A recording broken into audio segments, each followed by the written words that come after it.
Welcome to Kenton's videos. Enjoy the video. In this video, I will explain how to grow green onions from seeds. First, select a shallow container that has good drainage holes. Fill it with a high-quality seed-starting mix, leaving about 1 inch of space from the rim.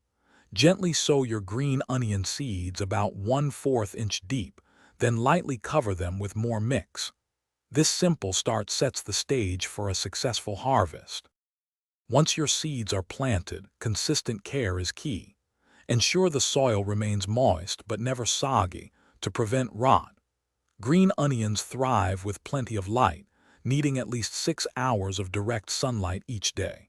If growing indoors, a simple grow light can provide the necessary intensity for strong, healthy growth, ensuring your plants get the energy they need. As your green onion seedlings grow, you'll need to thin them for optimal development. When they reach about 2 inches tall, thin them so each plant is approximately 1 inch apart.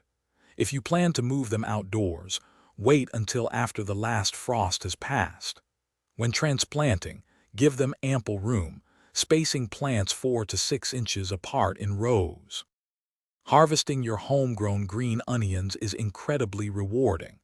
They are typically ready when the plants are 6 to 8 inches tall. To harvest, simply cut the leaves about 1 inch above the soil line using clean scissors or a knife. The best part is, your green onions will regrow from the base, providing you with multiple fresh harvests from the same plants. Thanks for watching. Consider subscribing if we helped you.